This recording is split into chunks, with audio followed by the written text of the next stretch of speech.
Scene pertama kita diperlihatkan beberapa siswa yang menceritakan rencana liburan bersama orang tuanya. Lalu terlihat siswa yang bernama Adit. Saat pulang sekolah, Adit ini diajak temannya karena selalu liburan ke Yogyakarta. Sedangkan teman-temannya yang selalu liburan ke luar negeri bersama orang tuanya. Scene kedua terlihat ayah Adit yang nampak sedih karena dia baru saja di PHK dari tempat kerjanya.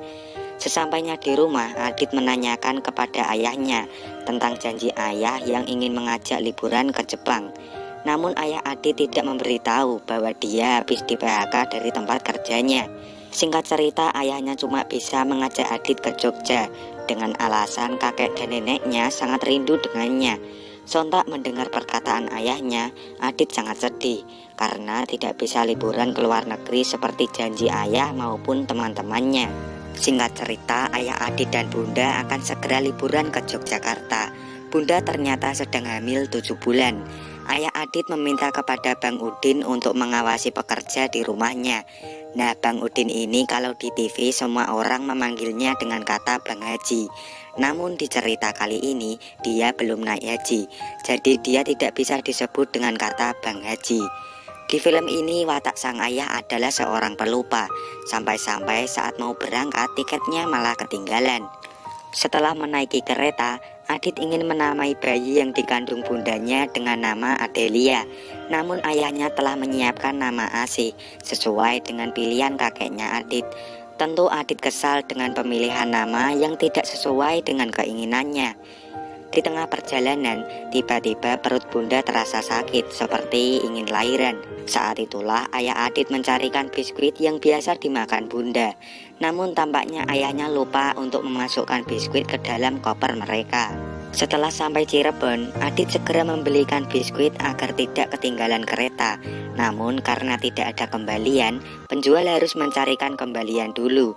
Saat kereta ingin melanjutkan perjalanan, ayah mengira bahwa Adit sedang berada di toilet. Karena perjalanan yang jauh, ayah dan bunda malah ketiduran. Setelah membeli biskuit, Adit segera lari menuju ke kereta. Namun naasnya Adit sudah ketinggalan kereta yang ditumpanginya. Singkatnya Adit termenung di stasiun itu, sampai akhirnya ada orang yang bernama Sopo yang menghampirinya.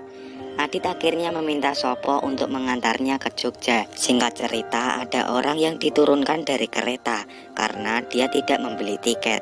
Pasti kalian tahu dengan orang ini, dia bernama Jarwo. Parahnya Sopo ini malah mengantar Adit ke warung Jogja, bukan wilayah Yogyakarta. Singkat cerita, Jarwo melihat jam tangan dan sepatu Adit yang sepertinya mahal.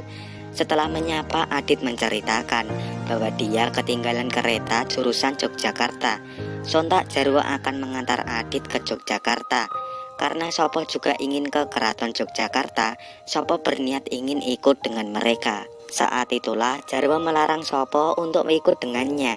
Namun Sopo tetap ngotot mengikuti mereka berdua.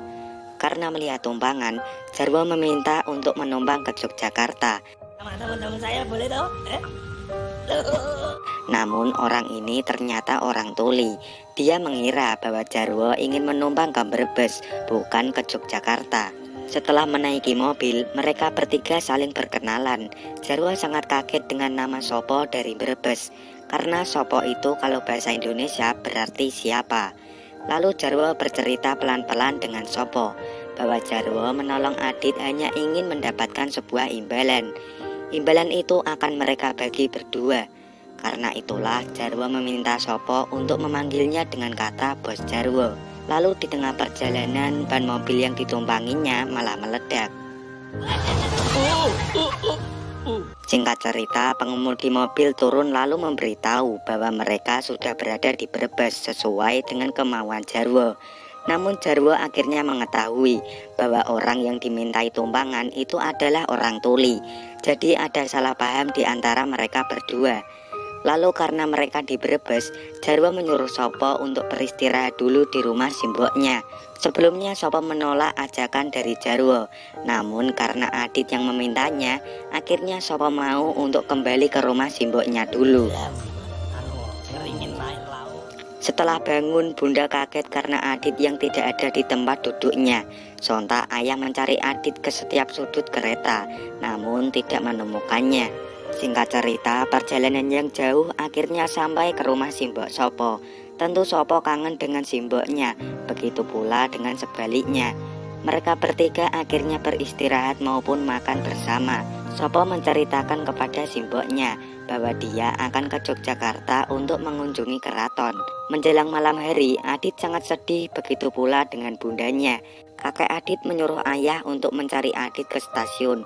Namun ayah sudah menanyakan ke pihak stasiun bahwa tidak ada berita anak yang ketinggalan. Setelah pagi hari, Jarwo melihat ada kereta yang bisa ditumpanginya ke Yogyakarta. Karena Sopo dan Adit melihat pengendara motor yang memerlukan bantuan, mereka membantu dulu pengendara motor itu.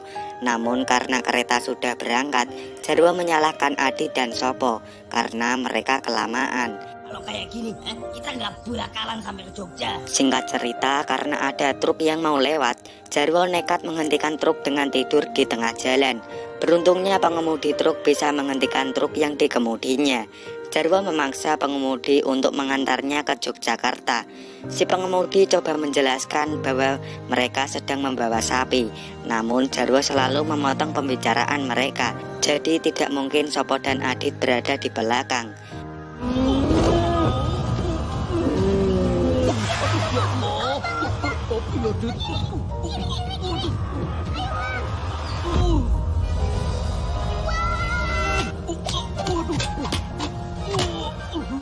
Di tengah perjalanan ternyata ada razia lalu lintas. Karena Jarwo ketakutan, dia langsung meminta Sopo dan Adit segera turun. Pengemudi truk meminta polisi untuk mengejar mereka karena sudah menghentikan paksa perjalanan si pengemudi. Mau kemana lagi sih, bos? Mana habis piket? Jajak lari lagi. Di tengah kejaran polisi, Jarwo melihat sebuah sepeda ontel. Akhirnya mereka bertiga menaiki sepeda itu agar bisa kabur dari kejaran polisi yang mengejarnya. Namun mereka bertiga akhirnya bergelantungan agar tidak jatuh ke jurang. Namun Bos, selamat. Iya, Dit, iya. singkat cerita, Jarwo melihat bus jurusan Yogyakarta. Akhirnya Jarwo memohon tumpangan tanpa menanyakan jurusan yang sebenarnya. Setelah bus berhenti, Adit nampak kedinginan. Begitu pula dengan Jarwo dan Sopo. Setelah mereka turun, ternyata bus itu adalah bus pariwisata tujuan Dieng. Sebab itulah mereka sangat kedinginan saat berada di wilayah itu.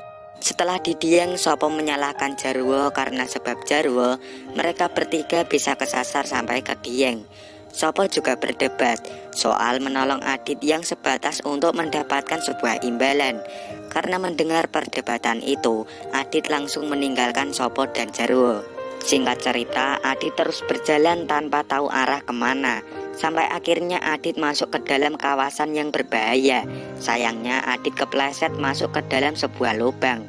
Adit terus mencoba untuk keluar dari lubang itu, namun usahanya selalu gagal.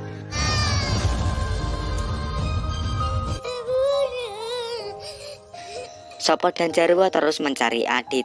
Sampai akhirnya dia menemukan biskuit milik Adit. Singkat cerita, Sopo dan Jarwo mengulurkan bantuan agar Adit bisa keluar dari lubang yang menjebaknya.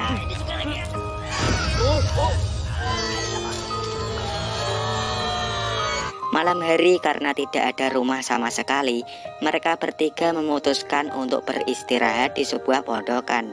Sedangkan Bunda yang kesakitan seperti ingin melahirkan bayi yang dikandungnya, namun umur kandungan bayinya baru 7 bulan. Pagi harinya Adit terlihat panas dan tidak kuat melanjutkan perjalanan lagi. Sopo meminta untuk membawanya ke rumah sakit terdekat. Namun Jarwo memilih membawa ke Yogyakarta agar bisa langsung ketemu dengan orang tuanya. Di tengah perjalanan tiba-tiba Adit, Sopo dan Jarwo dihadang oleh sekumpulan geng motor. Ternyata salah satu anggota geng motor itu adalah orang yang telah ditolong Adit dan Sopo saat di Brebes. Alhamdulillahnya orang itu menawarkan untuk mengantar Adit, Sopo dan Jarwo ke Yogyakarta. Tentu mereka bertiga tidak menolak orang yang mau menolongnya. Saat Bunda dibawa ke rumah sakit, Adit dan Bunda berpas-pasan, namun mereka tidak menyadari. Dokter yang menangani Bunda atau tepatnya teman ayah Adit juga menawarkan pekerjaan untuknya. Karena Adit menyadari berada di rumah sakit Jogja, Adit segera turun dari kasurnya. Singkat cerita, ayah Adit mendengarkan perkataan Jarwo dan dokter. Jarwo menyebut anak yang bernama Adit. Sontak ayah Adit memastikan apa anak yang ketinggalan di stasiun Cirebon. Lalu Jarwo lega akhirnya bisa bertemu dengan ayah Adit. Namun saat menemui Adit, ternyata Adit sudah tidak berada di kamarnya. Ayah Adit mengira bahwa Jarwo telah mempermainkannya. Singkat cerita, Adit memasuki ruang bayi, di mana dia melihat bayi yang bernama Adelia. Setelah itu tak lama akhirnya Bunda bisa bertemu lagi dengannya. Adit juga memberikan biskuit yang telah dibeli sebelumnya.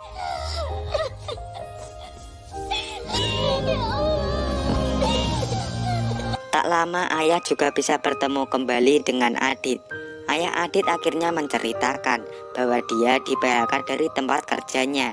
Namun sebelumnya Bunda telah mengetahuinya. Bunda akhirnya menamai adik Adit dengan nama yang telah diinginkan Adit sebelumnya, yaitu Adelia.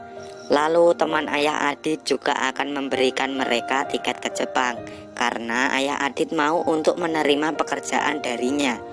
Singkatnya, saat di sekolah Adit menceritakan awal mula pertemuan dengan Bang Jarwo dan Bang Sopo yang penuh lika-liku saat menempuh perjalanan